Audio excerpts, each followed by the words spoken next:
En el bulbo tiene su origen real y aparente los 4 pares craneales, los 4 últimos pares craneales, vale decir, el hipogloso mayor, el espinal, el neumogástrico y el glosofaringeo. En el puente, los subsiguientes 4 pares craneales, es decir, el octavo par craneal o acústico vestibular, el séptimo par craneal o facial, el sexto o abducen y el quinto trigémino. En el mesencéfalo se obtiene en su origen el nervio troclear o cuarto par craneal, el tercer par craneal o llamado también oculomotor. Aquí vemos el tallo encefálico constituido el bulbo, la protuberancia y el mesencéfalo.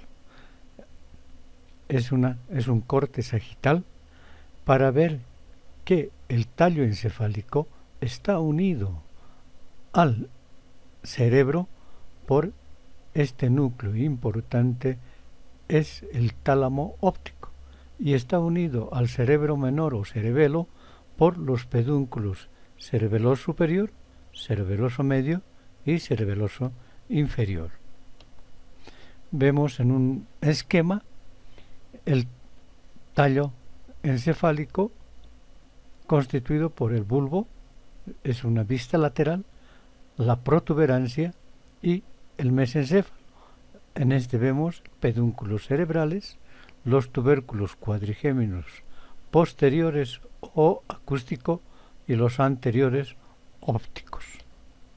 Esta es una vista posterior del tallo encefálico donde encontramos de arriba hacia abajo los tubérculos cuadrigéminos anteriores u ópticos, los posteriores o acústicos que están unidos al tálamo óptico por los cuerpos geniculados, el anterior con el cuerpo geniculado lateral, el posterior al tálamo con el cuerpo geniculado medial. También vemos aquí el cuarto ventrículo, la porción superior o del puente y la porción inferior del bulbo, los pedúnculos cerebelosos superior, el medio y el pedúnculo cerebeloso inferior. Esta es una vista de el tallo encefálico en su vista anterior, donde vemos los pedúnculos cerebrales, el puente y el bulbo. El bulbo separado del puente por el surco bulbo protuberancial, donde encontramos el nervio abducente o abducen o sexto par craneal, el facial o séptimo par, el intermediario glosopalatino y el acústico vestibular. Detrás de la oliva encontramos el glosofaringeo, por debajo el vago o neumogástrico y más caudalmente el espinal, la porción vulvar y la porción espinal. Por delante de la oliva vulvar, en el surco preolivar, encontramos el origen aparente del hipogloso mayor. Vemos en el puente el origen aparente del quinto par craneal con su porción sensitiva y la porción motora más pequeña. Entre el surco que separa el puente y el pedúnculo cerebral encontramos en su parte media, a nivel del espacio perforado posterior o dorsal, el oculomotor. Decíamos que en el espacio perforado posterior encontramos el oculomotor o tercer par craneal. Por detrás encontramos el origen aparente del cuarto par craneal o troclear que abraza a los pedúnculos cerebrales. Más cranealmente encontramos aquí la cintilla óptica, el quiasma óptico, el bulbo olfatorio y las cintillas olfatorias, el espacio perforado anterior. Lo que nos interesa es el que en el tallo encefálico se originan los 10 últimos pares craneales. Para estudiar la configuración interna del tallo encefálico, tenemos que hacer cortes tanto en el bulbo, en la protuberancia y en el mesencéfalo.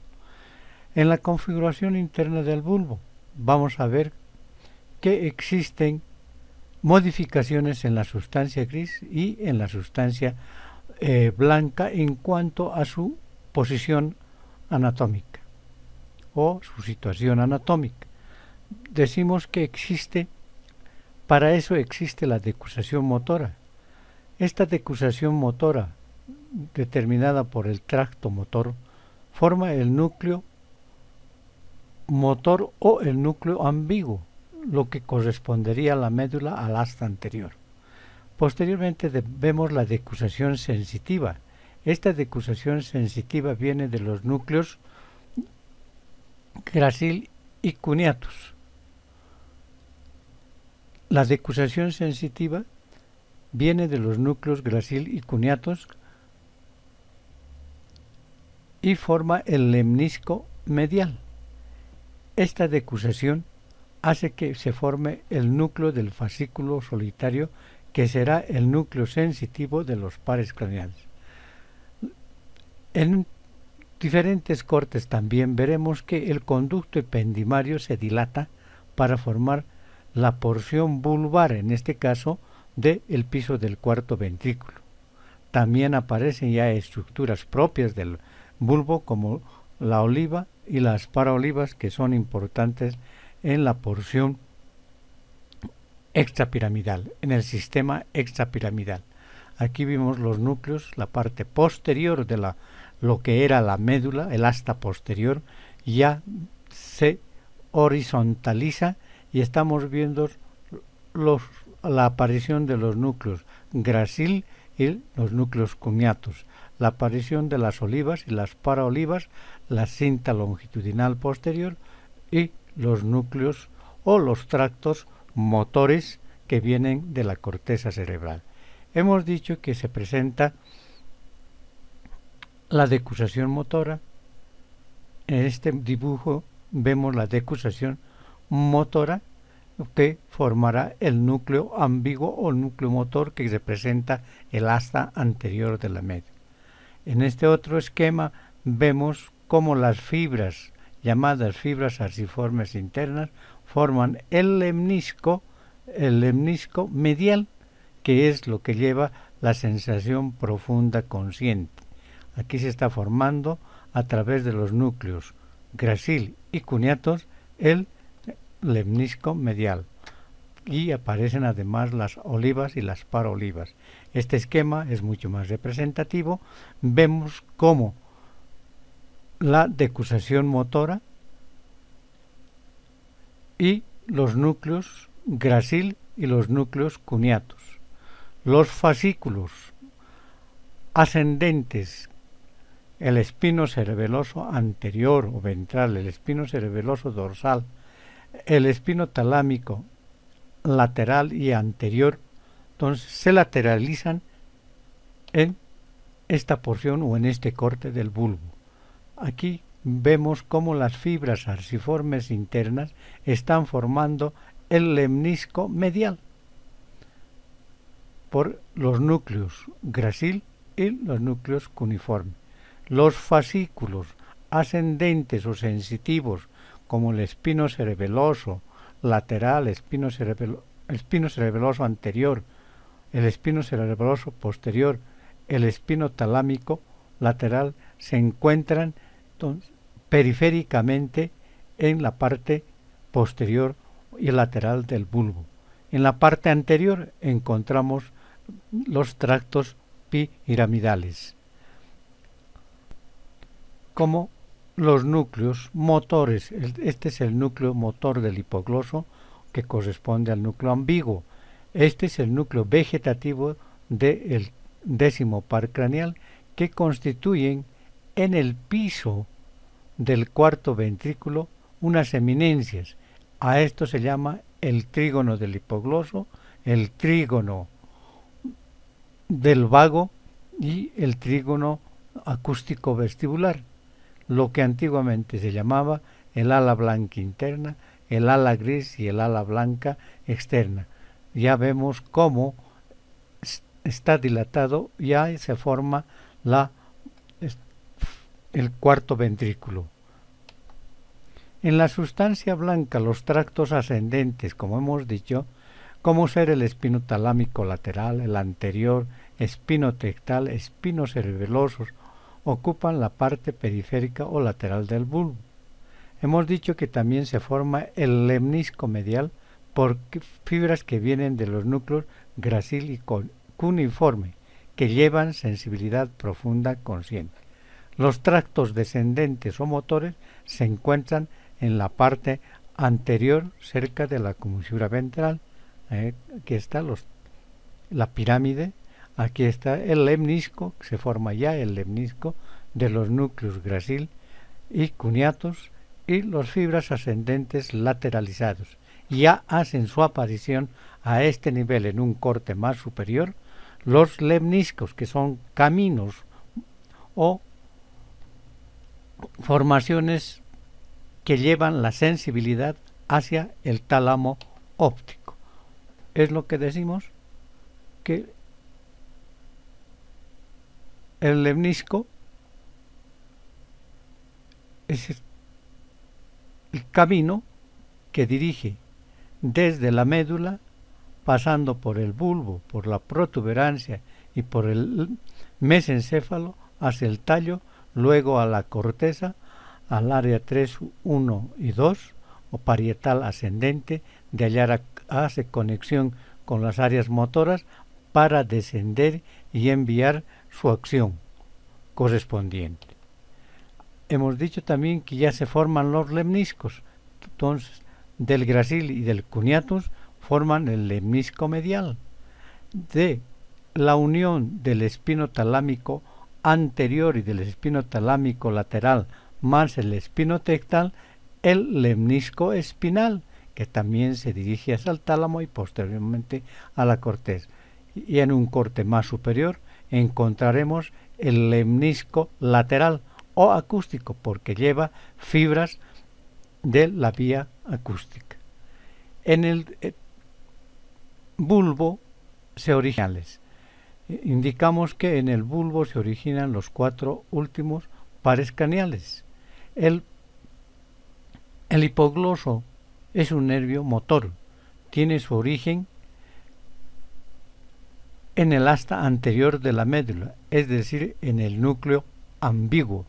Desde este se envía fibras motoras a los músculos de la lengua para su actividad. La lesión del hipogloso de un lado produce desviación de la lengua al lado paralizado.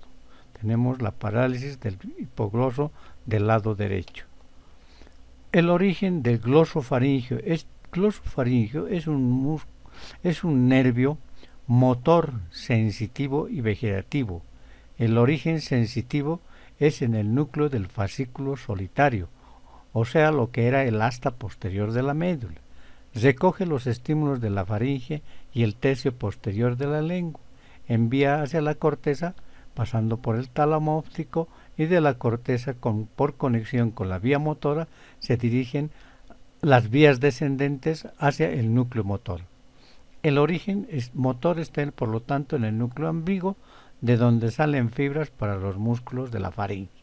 El núcleo vegetativo, es decir, el salival inferior y el redondo, por su porción sensitiva recoge estímulos del lomo carotídeo, y el víscero motor actúa sobre la glándula parótida. Aquí vemos el glosofaringio, que tiene su primera estación en estos ganglios, en el ganglio petroso y en el ganglio nudoso, que se dirigen hacia el bulbo, hacia la porción sensitiva, hacia el núcleo sensitivo o del fascículo solitario. La porción motora actuará sobre los músculos de la faringe, la porción vegetativa sobre la glándula, especialmente sobre la glándula parótida. Aquí vemos cómo el núcleo, el glosofaringio, está recibiendo las impresiones y se dirigen hacia los dos ganglios sensitivos, y los ganglios sensitivos al núcleo del fascículo solitario, y a la corteza, hace conexión y manda sus fibras descendentes al núcleo ambiguo para hacer su actividad en los músculos de la faringe. La porción vegetativa recibirá primero la impresión del lomo carotidio y también actuará sobre las glándulas salivales, en este caso la glándula parótida. La lesión del glosofaringio puede producir la parálisis de la úvula y también puede producir trastornos tipo migraña del glosofaringio. El vago es un nervio sensitivo, motor y vegetativo. El motor, que es representante del núcleo ambiguo; el sensitivo, el núcleo del fascículo solitario, que recibe las impresiones a través del ganglio plexiforme y yugular. Las impresiones sensitivas de la faringe y de la laringe se dirigirá al núcleo solitario y de esta a la corteza, y descenderán las fibras motores hacia el núcleo motor, y actuará sobre los músculos de la laringe y de la faringe. La porción vegetativa actuará sobre las vísceras cardio, neumo, gastroentéricas.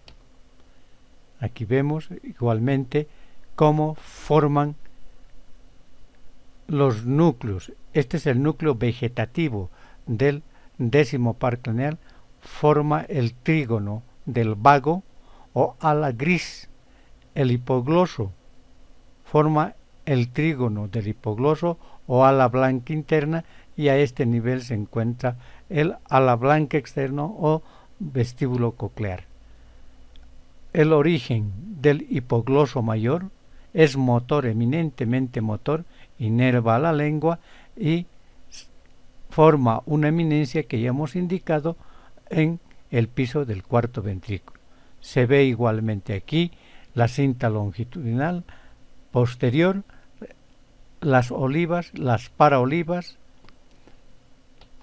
o el nervio espinal. El origen aparente, real y aparente del nervio espinal tiene dos porciones: una porción que es con el vago, por eso se llama accesorio del vago, y una porción vulvar, quiero decir, y una porción espinal. La porción vulvar comparte con el vago y la porción espinal se encuentra en la médula, obviamente, y desde allí se dirigen hacia afuera para formar el núcleo, el ramo externo del nervio espinal hacia el esternocleidomastoideo y al trapecio. La lesión de produce el hombro caído.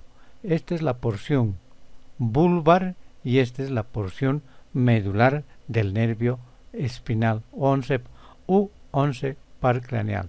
Este es el hombro caído por lesión del nervio espinal. Eso es en cuanto se refiere a la constitución o configuración interna de la porción vulvar del tallo encefálico. En el siguiente video hablaremos sobre la configuración interna de la protuberancia y del mesencéfalo. Muchas gracias.